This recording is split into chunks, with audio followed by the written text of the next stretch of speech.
Hello everyone. आप सब कैसे हैं? मैं उम्मीद करता हूं कि बहुत अच्छे होंगे और अपनी पढ़ाई को बहुत अच्छे से कर रहे होंगे। मैं Akash Kumar Bhadana ICT virtual classroom में आपका बहुत बहुत स्वागत करता हूं मेरे प्यारे बच्चों। और जैसा आपको पता है कि बच्चों, हमारी 8th क्लास है। 8th क्लास में हम लोग ज्योग्राफी देख रहे हैं और ज्योग्राफी के अंतर्गत हमारा अपना चैप्टर है खनिज और शक्ति संसाधन। हम खनिज और शक्ति संसाधन को देख रहे हैं। इसके विषय में हम लोग आपका जान रहे हैं क्या चीजें हैं, उनको कैसे देखते हैं, संसाधन क्या है, हम उसके विषय में पढ़ेंगे। क्योंकि अभी तो हमने खनिजों को भी अपने पहले लेक्चर के माध्यम से आपको पढ़ा था कि खनिज क्या होते हैं, कहाँ कहाँ उनका वैश्विक आपका वितरण है। उन सब वितरण को हम लोग अपने लेक्चर के माध्यम से आपका एक एक करके बहुत अच्छे से उसको देख चुके हैं। आज हम बात करेंगे शक्ति संसाधन की, कि शक्ति संसाधन क्या है और हम आपका किसको शक्ति संसाधन आपका बोलते हैं। इसके विषय में हम सारी चीजें अपने लेक्चर के माध्यम से बहुत अच्छे तरीके से आपका देखेंगे। बच्चों, मैं उम्मीद करूंगा कि मेरे प्यारे सभी बच्चों ने अपने लेक्चर को जो अभी तक हुए हैं आप सब ने उनको बहुत अच्छे से रिवीजन कर लिया होगा। और रिवीजन के साथ साथ आप लोगों ने सारी चीजों को बहुत अच्छे से आपका देखा होगा, ठीक? ताकि कोई भी चीज ऐसी है जो आपसे छूट ना पाए और हर चीज आपकी अच्छे से कवर ऑफ हो। आप सारे जो आपका विषय हैं आप उनको प्रॉपर तरीके से अच्छे से पढ़ें, प्रॉपर तरीके से आप उनको देखें, सारी चीज आप बहुत अच्छे से करें, ऐसी मेरी आपसे उम्मीद है। इन सब चीजों को आप लोग ध्यान रखिए, स्वस्थ रहिए, अपना ध्यान रखिए और अपना पढ़ते रहिए। चलिए हम चलते हैं डिजिटल बोर्ड की तरफ। आपको पता होना चाहिए कि अब तक हम जो है इन पिछले आपके लेक्चर के अंतर्गत हम लोग विश्व वितरण की जो कहानी है हम लोग उसको पढ़ पाए हैं कि खनिजों का वितरण कैसे होता है, कैसे अग्नेय सेल, अपसादी और आपके रूपांतरित जो आपके सेल हैं उन सेलों में किस प्रकार आपका खनिज पदार्थ आपका पाया जाता है। उन सबको हम लोग अपने लेक्चर के माध्यम से एक एक करके सारी चीजों को बहुत अच्छे से इसमें देख चुके हैं और इसमें जान चुके हैं कि कौन सी चीज क्या है और कैसे है। हमने इन सबको बहुत अच्छे से पढ़ा और जाना है। चलिए आज हम बात करेंगे इससे आगे की, और इसमें हमने Asia, Africa, south America, Australia, Antarctica, खनिजों का उपयोग, खनिजों का आपका संरक्षण कैसे किया जाए, इसको हम लोग आपका देख चुके थे। आज हम बात करेंगे शक्ति संसाधन की, कि शक्ति संसाधन क्या है, आप किसको शक्ति संसाधन कहेंगे, क्या उसकी चीजें हैं। ये सारी चीजें आपको बहुत अच्छे से आपको पता होनी चाहिए बच्चों। देखिए, सन्नी की माँ अपने दिन की शुरुआत गाइजर का गीजर का बटन दबाकर से करती हैं। अब देखिए, जो सनी है उसकी जो मॉम है वो जो अपने दिन की शुरुआत करती कैसे करती हैं, गीजर का बटन दबाकर अपने दिन की शुरुआत करती हैं। गीजर क्या होता है बच्चों? गीजर पानी गर्म करने का एक संसाधन है, ठीक? आप उसका बटन दबाओगे, जो उसके अंदर पानी होगा वो आपका गर्म हो जाएगा, ठीक है? जिससे करती वह सन्नी को जगाने से पहले उसके विद्यालय की वर्दी पर इस्त्री करती हैं और उसके बाद में उसके लिए ब्लेडर में से एक गिलास संतरे का जूस आपको तैयार करने के लिए रसोई घर में तेजी से पहुंचती है। सनी, क्या आपने नाश्ता कर लिया है? आओ अपना नाश्ता करो। सनी के लिए सदैव जो है गैस स्टोव पर नाश्ता बनाती हुई माँ पुकारती है, कह रही है कि आपने नाश्ता कर लिया है, आप आओ नाश्ता कर लो। विद्यालय जाते समय सनी बत्तियों और पंखों के जो बटन है उनको बंद करना भूल जाता है। माँ उन बटनों को बंद करते समय सोचती है कि शहर में जीवन आरामदायक प्रतीत होता है, लेकिन विद्युत उपकरण यानी गैजेट जो भी सभी बिजली की खपत करते हैं पर से अधिक निर्भरता, मांग और आपूर्ति के बीच विशालतम अंतर पैदा होता जा रहा है। अब देखिए क्या चीज आई, मांग और आपूर्ति के बीच क्या हो रहा है, निरंतर जो अंतर है वो आपका होता जा रहा है। जैसे आप इसको देखिएगा, मांग और आपूर्ति के इसमें क्या फर्क है समझिए। मांग में क्या होता है, जो आपकी मांग है, इस मांग के अंतर्गत आप खुद देख सकते हैं कि आप किसी की डिमांड कितनी करते हो और आपको डिमांड के बदले में आप उसकी सप्लाई, आप उसकी पूर्ति कितने करते हो। जैसे शहर में आप मान लीजिए कि आपको क्या जरूरत है, 100 मेगावाट बिजली की आवश्यकता है। क्लियर है? वो कितनी है उसकी डिमांड है, उसकी मांग है, और पूर्ति हो रही है 80 की। तो 20 की जो आपकी कमी है, वो हमेशा जो अंतर है, वो गैप है, वो हमेशा बरकरार रहेगा। तो इसलिए मांग और पूर्ति के बीच कैसा है, जो अंतर है वो आपका बढ़ रहा है। विज्ञान एवं प्रौद्योगिकी के नए प्रचलन से जीवन शैली में बहुत तेजी से परिवर्तन आया है। कह रहे हैं कि जिस तरह साइंस और आपको टेक्नोलॉजी में नई तरह से बदलाव आए हैं, प्रचलन आए हैं, जो हमारी जीवन शैली है उसमें क्या आया है, बहुत तेजी से परिवर्तन आया है। शक्ति अथवा ऊर्जा हमारे हमारे जीवन में महत्वपूर्ण भूमिका निभाते हैं। कह रहे चाहे शक्ति हो या ऊर्जा हो, ये क्या करते हैं, हमारे जीवन में आपकी महत्वपूर्ण भूमिका निभाते हैं। हमें उद्योग, कृषि, परिवहन, संचार और प्रतिरक्षा के लिए भी शक्ति की आवश्यकता होती है। ठीक। ऊर्जा संसाधनों को विस्तृत रूप से परंपरागत और गैर परंपरागत संसाधनों में वर्गीकृत किया जाता है। क्या होता है आपका, सारी चीजों में शक्ति और ऊर्जा हमारे लिए बड़ी महत्वपूर्ण होती है, और इसी आपका महत्वपूर्ण के बीच इन सारे प्रतिरक्षाओं में आवश्यकता होती है, और आवश्यकता के साथ आप इन्हें बहुत अच्छी रूप से परंपरागत तरीके से, गैर परंपरागत तरीके से आप इन्हें वर्गीकृत कर सकते हैं। परंपरागत स्रोत, ऊर्जा के परंपरागत स्रोत वे हैं जो लंबे समय से सामान्य उपयोग में लाए जा रहे हैं। ईंधन और जीवाश्म ईंधन परंपरागत ऊर्जा के दो मुख्य स्रोत हैं। कह रहे हैं कि जो ऊर्जा का आपका स्रोत है और जो बहुत लंबे समय से क्या हो रहा है, जो आपके उपयोग में लाए जा रहे हैं, और इसी उपयोग में लाए जाने के साथ क्या होता है, आपके परंपरागत, हाँ, आपके जीवन के दो मुख्य आपके स्रोत हैं, दो आपके मुख्य मीडियम है। आगे देखिए, ईंधन, इसका उपयोग पकाने और ऊष्मा प्राप्त करने के लिए व्यापक रूप से होता है। अब देखिए, ईंधन है, आप जानते हैं अगर आपके ईंधन ना हो तो जो आपका भोजन है वो आपका नहीं बन पाएगा। क्या नहीं हो पाएगा? जो आपका भोजन है वो आपका नहीं बन पाएगा, क्योंकि हमको भोजन बनाने के लिए, हमें बहुत सारे काम करने के लिए ऊष्मा की आवश्यकता होती है। ऊष्मा किससे प्राप्त होती है? हमें बच्चों ईंधन से प्राप्त होती है। ठीक।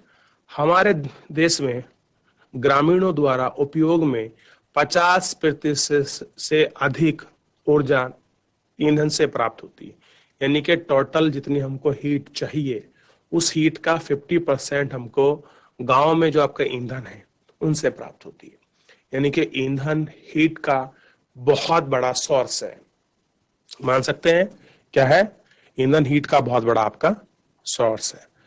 अब इसको थोड़ा सा, जो ये सारणी है, इसको बड़ा ध्यान से देखना है, क्योंकि बड़ी ही हमारे लिए इंपॉर्टेंट है।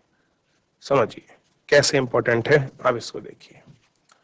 सबसे पहले देखिए, खनिज तेल और प्राकृतिक गैस। खनिज तेल और आपको प्राकृतिक गैस में देखिए लाभ, हानि और आपका लाभ। आसानी से परिवहनीय, आसान से, जिसको हम लोग आपका अब हम बात करें खनिज तेल की, आसानी से परिवहनीय मानी को, जिसको हम आसानी से आपका ट्रांसपोर्ट कर सकते हैं, खास करके आपके टैंकर के माध्यम से हम लोग इसको ले जा लेते हैं। पेट्रो रसायन उद्योग का आधार है। जितनी भी पेट्रोकेमिकल आपकी इंडस्ट्री है, उनका बेस किससे टिका हुआ है? उनका आधार क्या है? खनिज तेल। अब इनकी हानि देखिए, किसकी? इसकी, खनिज तेल की। समझिए, तेल अधिक प्लावन एवं गैस रिसाव के कारण ऑक्सीजन का अपक्षय करता है। कह रहे अगर तेल का अधिक उत्प्लावन हो जाए या गैस का आपका रिसाव हो जाए, लीकेज होने लगे, तो ऑक्सीजन को कम करता है, ऑक्सीजन को वायुमंडल। नीम मुक्त प्रदूषण के कारण अम्लीय वर्षा, और जब ये फ्री होता है तो फ्री होने के कारण ये आपका प्रदूषक है, और प्रदूषक होने के कारण क्या करता है? अम्लीय वर्षा करता है। देखिए, जब आपका तेल चलता है तो उसमें बहुत सारी गैसें निकलती हैं, और गैसें निकल के हमारे वायुमंडल में प्रवेश करती हैं। वायुमंडल में प्रवेश करने के कारण जो हमारे जलवाष्प और धूल के कण होते हैं, वो उनके साथ चिपक जाती है, और उनके साथ आपका चिपकने के बाद क्या होता है बच्चों? ये आपका अम्लीय वर्षा करती है। ठीक। नए नए ईंधन का अन्वेषण आसान नहीं है। कह रहे कि नए ईंधन की खोज करना आसान नहीं। ठीक। लाभ, आसानी से आपका परिवहन ही है। अगर आप लोग बात करेंगे पाइपलाइन की, कि जो आपका प्राकृतिक गैस है ये कैसे आती है बच्चों, तो ये पाइपलाइन के माध्यम से आती है। तेल और कोयले से अधिक स्वच्छ है, और कह रहे हैं कि तेल और जो आपका कोयला है आप उससे कैसे कर सकते हैं इसे अधिक स्वच्छता से, मतलब अगर आप इसको जलाएंगे तो उसको जलाने पर आपका जो ज्यादा है आपका पॉल्यूशन होता है वो आपका पॉल्यूशन नहीं होगा, और तेल से सस्ता है। यानी कि रेट में हम लोग अगर बात करें तो ये तेल से कैसा है आपका सस्ता है बच्चों, ध्यान देना। क्या है आपका, तेल से आपका सस्ता है, ये आपको थोड़ा ध्यान रखना है। ठीक, इतना आपको पता होना चाहिए। आगे देखिए, अब इसमें बात कर रहे हैं हम लोग ऊर्जा के परंपरागत स्रोत। अब देखिए, इन्हीं में जैसे आपका प्राकृतिक स्रोत है और तीर है, इन्हीं में एक चीज है आपका विद्युत, जल विद्युत। भाई जल विद्युत के आपके माध्यम से भी तो हम लोग अपनी ऊर्जा निकाल सकते हैं। ठीक, आप पहले इसको देखिए जल विद्युत वाले को। जल विद्युत की अगर हम लाभ और हानि की बात करें तो जल विद्युत सबसे बड़ी बात है ये प्रदूषण मुक्त है, सिंचाई और मत्स्यन को आपको बढ़ावा देता है, जैसे कि आपकी जो इरिगेशन होती है और जो आपकी फिशरीज होती है उसके लिए बेनिफिट है, और सबसे बड़ी बात है आपका सस्ता है। इसकी हानि है जन समुदाय का विस्थापन। आप जहां पानी के चेक डैम बनाओगे, उन स्थान पर चेक डैम बनाओगे तो वहां से लोगों को शिफ्ट करना पड़ेगा, उनको प्रवसन कराना पड़ेगा, और निम्न क्षेत्रों का जल प्लावन वहां बहुत अधिकता होने के कारण जल का, तो ये बड़ी समस्या है और स्थापित करने में खर्चीला है, और लोगों को शिफ्टिंग कराना बड़ा महंगा है। जैसे मान लीजिए अगर कोई व्यक्ति है, आप कहीं ये काम कर रहे हो, तो अगर उस व्यक्ति को पहले तो आपका बसने के लिए जमीन देना है, और बसने के जमीन देने के साथ साथ आपको सबसे बड़ा क्या करना पड़ेगा, उसकी जो अन्य चीजें हैं उनको दस्तावेज कराना, उनके लिए योजना रखना, विशेष अधिकार बनाना, ये सब चीजें उनको आपका करनी पड़ेगी, जो बहुत महंगा है। अगर हम लोग बात करें ऊर्जा के आपके परंपरागत स्रोत, यानी कि जो ट्रेडिशनल स्रोत हैं जिनके आधार पर हम लोग जो ऊर्जा आपकी प्राप्त करते चले आ रहे हैं, तो उसमें आप देखिए ईंधन और कोयले में अगर हम बात करें, ईंधन से अगर हम बात कर रहे हैं तो सुप्राप्त है, ये बहुत आसानी से मिलते हैं, बहुसंख्यक लोगों को ऊर्जा प्रदान करते हैं, कि लकड़ी वगैरह जो होता है ये आसानी से मिल जाती हैं और बहुत लोगों को बहुत जल्दी प्राप्त होती है। अब हानि देखिए, संग्रह में उपयोग में अधिक समय लगता है। आप लकड़ी को इकट्ठा करने जाओ तो बहुत समय वेस्ट होता है। प्रदूषण फैलने वाला है, और प्रदूषण क्या होता है आपका फैलता है। हरित गृह प्रभाव में वृद्धि होती है, जो हमारे ग्रीन हाउसेस गैस हैं उनमें आपका प्रभाव, जब आप लकड़ी को जलाओगे तो बहुत सारा धुआं निकलता है, और धुआं निकलने से क्या होता है, हमारी जो हमारी ग्रीन हाउस गैसें हैं, उन ग्रीन हाउस गैसों में आपको क्या करता है, उनको बढ़ावा देता है। क्या देता है, उनको बढ़ावा देता है। ठीक, ये हमको देखना है।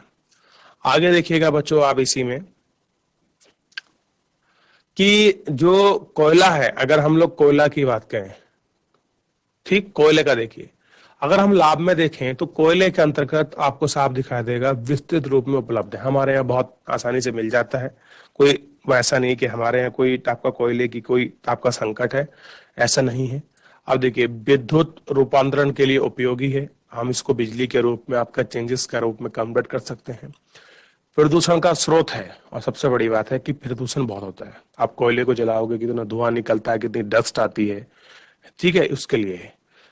परिवहन के लिए भारी है, और परिवहन अगर आप इसका ट्रांसपोर्ट करोगे तो एक स्थान से दूसरे स्थान जाने में बहुत सारी चीजें हमें खर्च होती हैं, ट्रांसपोर्टेशन। अब देखिए, उत्तर पूर्व भारत में ईंधन ले जाती महिला। अब अगर आप नॉर्थ ईस्ट की बात करोगे, नॉर्थ ईस्ट में क्या है, इस तरह से लोगों का जो अधिकतर लाइफ स्टाइल है वो आपका क्या करते हैं, सेम आपका इस प्रकार से ये सारी चीजें करते हैं। और इन सारी चीजों में के अंतर्गत आप स्वयं देखिए कि वो लोग क्या करते हैं, कि आपका ये लेके जाते हैं सब, क्या बोलते हैं बच्चों, ये आपका लकड़ी इकट्ठा करना जो होता है, जंगलों में जाते हैं, वहां से एक एक लड़कियों को जो आपकी लकड़ियां होती हैं, उनको बीनते हैं, बीनने के पश्चात उनको अपने पास रखा जाता है, फिर उसके बाद घर ले जाते हैं। तो इस पूरी प्रक्रिया में उनको अपना ईंधन इकट्ठा करने के लिए बहुत ज्यादा आपका समय लगता है। ठीक, क्या लगता है? बहुत ज्यादा समय लगता है। आगे देखिए, पौधों और जानवरों के अवशेष जो, क्या कह रहा है, पौधे और जानवरों के अवशेष जो लाखों वर्ष तक धरती के अंदर आपके दबे रहे। बच्चों ध्यान दीजिए, किसके? पौधों के और जानवरों के जो अवशेष है, कहाँ दबे रहे आपके लाखों वर्ष के अंदर? जो आपको पृथ्वी के अंदर आपके दबे रहे। ताप और दाब के प्रभाव से जीवाश्म ईंधन में परिवर्तित हो गए। और क्या हो गया कि टेम्परेचर और हीट के कारण, ध्यान दीजिए, टेम्परेचर और हीट के कारण क्या हो गया, वो आपके परिवर्तित हो गए। और ये क्या कहलाए? आपके जीवाश्म ईंधन कहलाए। यानी कि जो आपको जीवाश्म ईंधन मिलते हैं वो आपके पौधों के, जानवरों के जो फॉसिल्स होते हैं उनके दबे रहने के कारण ही मिलते हैं। जीवाश्म ईंधन जैसे कोयला, पेट्रोलियम और प्राकृतिक गैस परंपरागत ऊर्जा के मुख्य स्रोत हैं। जो किसके हैं? जो आपकी परंपरागत ऊर्जा है, ये उसके मुख्य स्रोत है। ठीक, इन खनिजों का भंडार सीमित है, और जो ये खनिज है, इन खनिजों का जो भंडार है वो कैसा है? लिमिटेड है। आपका कैसा है? लिमिटेड है। विश्व की बढ़ती जनसंख्या दर, क्या कह रहे हैं? विश्व की बढ़ती जनसंख्या दर जिस दर ने इनका उपयोग कर रही है वह उसके निर्माण दर से कहीं अधिक है। अब कह रहे हैं कि विश्व में जिस प्रकार से जनसंख्या जो आपकी बढ़ रही है, जितना इसका उपभोग हो रहा है, उस हिसाब से ये आपके निर्माण नहीं हो रहा है, उस रेट से बन नहीं रहे। यानी कि उपयोग करने की दर अधिक है और बनने की दर बहुत कम है। तो इसलिए ये आपके सीख समाप्त होने वाले हैं। और कह रहे कि यही कारण है कि बहुत जल्दी क्या होंगे, ये आपके समाप्त हो जाएंगे। ठीक, ये आपको थोड़ा सा ध्यान रखना है। अब देखिए, अगर हम कोयले की बात करें, यह है बहुतायाम में पाया जाता है और हमारे पास बहुत बड़े रूप में जो है आपका कोयला जो है हम लोगों को मिलता है। ठीक, इसका उपयोग घरेलू ईंधन, उद्योग जैसे लोहा और इस्पात, वाष्प इंजन और उद्योग उत्पन्न करने के लिए किया जाता है। कोयले से प्राप्त विद्युतों को तापीय ऊर्जा कहा जाता है। कोयला जिसका हम उपयोग करते हैं वह लाखों वर्षों पूर्व विशाल फन और दलदल के पृथ्वी के भीतर दबने से बना है। कोयला इसलिए अंतः अंतहित धूप के रूप में जाना जाता है। अब देखिए, जो आप देखेंगे कोयला आपका कैसे बनता है। सबसे पहले जो हमारे पृथ्वी के अंतर्गत जो आपके पेड़ पौधे जो आपके दब गए हैं, उन दबने के फिर उन पर ताप और दाब लगा, तो ताप और दाब लगने के कारण उन दलदली क्षेत्र में आपका क्या बनता है? आपको कोयला बन जाता है। ठीक, और जो उनके पत्ते होते हैं आपके पेड़ पौधों के, और सलने गड़ने से आपकी उसमें गैस बनती है मीथेन, और वही गैस आपका जिसे हम प्राकृतिक गैस के रूप में प्रयोग करते हैं। क्योंकि कोई भी जानवर के फॉसिल्स हो, पेड़ पौधे हो जो बहुत लंबे समय तक आपके धरती में आपके दबे रहते हैं, तो ताप और दाब, क्लियर है, ताप और दाब के कारण वो सब चीजें क्या होते हैं आपके बहुत अधिक, आपके ताप और दाब से क्या होता है, वो जो उनका फॉर्मेशन है, जो उनका आकार है, जो रूप रंग है, वो आपका बदल जाता है और सारी चीजें आपकी अलग दिखाई देने लगती हैं, और वो हमको आपका कोयला, हीरा जैसी चीजें आपकी बन जाती है और हमको मिलने लगती है। बच्चों क्लियर है? आप इसको समझिए। क्लियर है? तो इस तरह से आपका कोयला, अगर हम लोग इसको उपयोग की बात करें तो आप जानते हैं जितनी भी हमारी हैवी इंडस्ट्री है, जितने भी हमारे भारी उद्योग हैं, उन भारी उद्योगों के अंतर्गत और जो हमारे इस्पात जो हमारी और है, चाहे भाप वाले आपके इंजन हो, और बहुत सारी चीज ऐसे हैं जहां हम लोग इनका क्या करते हैं, उपयोग करते हैं। ठीक, ये आपको पता होना चाहिए। ठीक है, विश्व में अग्रणी कोयला उत्पादक और देशों में चीन, संयुक्त राज्य अमेरिका, जर्मनी, रूस, दक्षिण अफ्रीका और फ्रांस है। कह रहे कि हम अगर बात करें कि विश्व में कौन कौन से देश ऐसे हैं जो कोयले का अधिक आपका उत्पादन करते हैं, तो उसमें चीन है, संयुक्त राज्य अमेरिका है, जर्मनी है, रूस है, दक्षिण अफ्रीका और फ्रांस है। भारत के कोयला उत्पादक क्षेत्र, अगर हम लोग भारत की बात करें कि भारत में कहाँ कहाँ आपका कोयले का उत्पादन किया जाता है, तो सबसे पहले ध्यान रखिए, पहला क्षेत्र है रानीगंज, पश्चिम बंगाल, झरिया, धनबाद और बोकारो यानी कि झारखंड। ये ऐसे क्षेत्र हैं जहां आप खुद देखेंगे कि बहुत बड़ी मात्रा में जो कोयले का जो आपका प्रोडक्शन है वो आपका किया जाता है। झरिया को देखिए, ठीक, धनबाद को देखिए, धनबाद में तो बहुत ज्यादा कोयले के लिए बड़ी मारामारी रहती है, वो कोयला तो बहुत अधिक मात्रा में खुदता है आपका धनबाद में। और बोकारो जहाँ स्टील प्लांट है हमारा, ठीक है, तो वहां सबसे क्या होता है, ये सब जगह में आपका कोयला निकलता है। आगे देखिए, थोड़ा सा पेट्रोलियम को पढ़िए। पेट्रोल जिसे आपकी कार चलती है, अब देखिए अगर हम पेट्रोलियम की बात करें, पेट्रोलियम क्या है, क्या होता है जिससे आपकी कार चलती है, और तेल जो आपकी साइकिल को चमक मारने से रोकता है, दोनों की शुरुआत गाढ़े काले द्रव से होती है। कह रहे कि चाहे आपका तेल हो और चाहे आपकी साइकिल है, जो चमक मारने के लिए आप जिसका प्रयोग करते हैं, वो कैसा मिलता है हमें, गाढ़े काले द्रव के रूप में मिलता है, जिसे हम पेट्रोलियम कहते हैं। यह है सैलों की परत के मध्य में पाया जाता है। जो आपके सेल होते हैं, जो उनकी लेयर होती हैं, उन लेयर के जो बीच में हमको ये पाया जाता है। और इसका वेधन अपतटीय और तटीय क्षेत्रों में स्थित, एक क्या कह रहे हैं, जो आपके कोस्टल एरिया है और जो आपके गैर कोस्टल एरिया है, जो उनका क्षेत्र है, उस क्षेत्र में आपका पाया जाता है।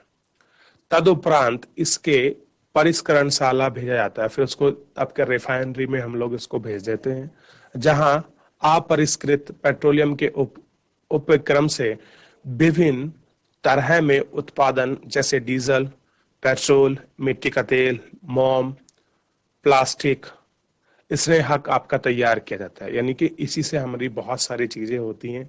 जब हम लोग आपका पेट्रोलियम को उसको आपका फिल्टर करते हैं, तो फिल्टर करने से ही हमें उसमें डीजल, पेट्रोल, मिट्टी का तेल, मोम, प्लास्टिक और अन्य सारी चीजें हम लोगों को मिलती हैं, जो उसके वेस्ट से बनती हैं। पेट्रोलियम और इससे बनने उत्पादकों को काला सोना कहा जाता है। कह रहे पेट्रोलियम है और पेट्रोल से अलग जो आपके चीजें हैं जो बनती हैं, पेट्रोलियम के साथ जो और सोर्स हैं, उन सोर्स को फॉलो करके जो चीजें बनती हैं, हम उनको क्या बोलते हैं, हम उनको काला सोना बोलते हैं, ब्लैक गोल्ड कहा जाता है, क्योंकि ये बहुत अधिक मूल्यवान होती हैं। बहुत अधिक मूल्यवान का मतलब है बच्चों, जो उनकी रेट है मार्केट में वो बहुत ज्यादा होते हैं, क्योंकि ये बहुत अधिक मूल्यवान है। पेट्रोलियम के मुख्य उत्पादक देश ईरान, इराक, सऊदी अरब और आपके कतर के हैं। यानी कि जो भी आपके खाड़ी देश हैं, गल्फ कंट्री हैं, गल्फ कंट्री ही आप इनको देख सकते हैं। ये सारी गल्फ कंट्री क्या है, इसके अंतर्गत है। अन्य मुख्य उत्पादक संयुक्त राज्य अमेरिका, रूस, वेनेजुला, अल्जीरिया है। भारत में मुख्य उत्पादक क्षेत्र असम का डिगबोई, बम्बई हाई। बम्बई हाई देखिए, वहां पर जो है ओएनजीसी जो हमारी कंपनी है और रिलायंस, ये लोग आपका तेल निकालते, ठीक। भारत में मुख्य रूप से अगर आप इनकी बात करोगे तो डिगबोई बड़ा फेमस है, असम में पड़ता है, ठीक है, ध्यान रखना है। और बॉम्बे हाई जो है आपका मुंबई में है। और कृष्णा, आप गोदावरी जो आपका नदी डेल्टा है, क्लियर है, जहां ये आपका मुहाना बनाती हैं, उस क्षेत्र में आप इनको आप बहुत अच्छे से आप इसको देख सकते हैं बच्चों, कि वहां बहुत बड़े रूप में आप देख रहे हैं कि पेट्रोलियम वो आपका निकाला जा रहा है। लेकिन भारत वाले क्या कर रहे हैं कि जितना भी हम पेट्रोल उपयोग करते हैं, उसका अधिकतर भाग हम लोग दूसरे देशों से आयात करते हैं, चाहे ईरान हो, इराक हो, आपका कतर हो, सऊदी अरेबिया हो, उन सब देशों से हम लोग इनको लेते हैं, ठीक। और इनको हम लोग आपका ध्यान रखते हैं। आगे देखिए, हम लोग बात कर रहे हैं प्राकृतिक गैस की, कि प्राकृतिक गैस जो है वो क्या है, और प्राकृतिक गैस का हम लोग आपका मुख्यतः हम लोग किस प्रकार से इसको प्रयोग में लाते हैं, क्या चीजें हैं, इन सब चीजों को हम लोग देखते हैं। और हम लोग आपका जानते हैं कि प्राकृतिक गैस क्या है। देखिए, आपने पेट्रोलियम के विषय में पढ़ा कि पेट्रोलियम हमारी जो आपकी चट्टाने हैं, अब तटीय जो आपके क्षेत्र हैं, कोस्टल एरिया हैं, वहां से हम लोग माइन को निकालते हैं और इनका हम लोग आपका प्रयोग करते हैं। ठीक, हमको आपका फिल्टर रूप में नहीं मिलता, हमको गाढ़े काले रूप में मिलता है। हम इसको फिल्टर करते हैं और फिल्टर करने के बाद हम लोग इसको प्रयोग में लाते हैं। विश्व में हम लोग कोयले का आपका देखा कि कहाँ कहाँ पर आपको कोयला पाया जाता है, क्या उसकी मात्रा है, और हम किस तरह कोयले का आपका उपयोग करते हैं, कौन कौन से देश इसके भंडारण में है, भारत का और कहाँ कहाँ इसका आपका भंडारण होता है, इन सबको हम लोग आपका देखते हैं। हमने परंपरागत स्रोतों की आपका बात की, ईंधन और कोयले को हमने इसमें देखा, क्लियर है। इन सबको हम लोगों ने लेक्चर के माध्यम से पढ़ा। खनिज तेल और प्राकृतिक गैस को भी हम लोगों ने इसमें आपका देख लिया था, ताकि हम इन सब चीज देख सकें। और परंपरागत स्रोत के जो है आपके ईंधन है, ईंधन और जीवाश्म के दो ऐसे मुख्य स्रोत हैं जिनको हम लोगों ने देखा। तो कुल मिला के हम शक्ति संसाधन का जो जो आपका पार्ट है, वो सारा पार्ट हम लोग आपका जो पूरा पार्ट है उसको हम लोगों ने बहुत अच्छे से देख लिया, और देखने के साथ ही हम लोगों ने इसकी हर एक चीजों को बहुत बढ़िया से पढ़ लिया। तो मैं उम्मीद करता हूं कि शक्ति संसाधन का जो भी सारा पार्ट है आपको बहुत अच्छे से आपको समझ आ गया होगा। मेन बात करेंगे हम जो है बच्चों इसकी, हमारे हैं प्राकृतिक गैस। आपका पेट्रोलियम, जल विद्युत की स्थिति को पढ़ा आप। पेट्रोलियम और जो आपका कोयला है, आप उसकी विस्तृत से जानकारी पढ़ चुके हैं। विश्व में कहाँ कहाँ निकाला जाता है, कौन देश इसका ज्यादा उत्पादन करता है, भारत में कौन कौन से क्षेत्र हैं, हम किस तरह इसको उपयोग में लाते हैं और कहाँ से प्राप्त होता है, इसके विषय की जो जानकारी है आप सब बहुत अच्छे से पढ़ चुके हैं, समझ चुके हैं, आपका देख चुके हैं। मैं उम्मीद करूंगा कि मेरे प्यारे सभी बच्चे बहुत अच्छे से इस लेक्चर को देखेंगे, पढ़ेंगे और समझेंगे कि आज के लेक्चर के अंतर्गत आप जो भी कोई चीज है जो आपको समझ नहीं आई होगी, तो आप अपना ध्यान रखिए, स्वस्थ रहिए, आप पढ़ते रहिए। कोई भी आपको डाउट होता है, कोई भी आप कंफ्यूजन होता है, कोई चीज आपको समझ नहीं आती, तो आप लाइव जुड़कर चैट के माध्यम से बच्चों आप हमसे अपना प्रश्न पूछ सकते हैं। तो बिल्कुल भी ऐसा नहीं है कि आपको हेजिटेशन करनी है, कोई चीज आपको समझ नहीं आ रही है। नो डाउट, लाइव जुड़िए, चैट के माध्यम से आप अपनी क्वेरी भेजिए, आप अपना प्रश्न पूछिए। हमें खुशी होगी कि आप हमसे प्रश्न पूछेंगे और हम उसका आपको जवाब देंगे। क्लियर है बच्चों? तो आज के लिए यहीं अपने लेक्चर को समाप्त करते हैं। स्वस्थ रहिए, हंसी खुशी रहिए और अपनी पढ़ाई को बहुत अच्छे से करते रहिए। चलिए, मुझे जुड़ने के लिए आपका बहुत बहुत धन्यवाद।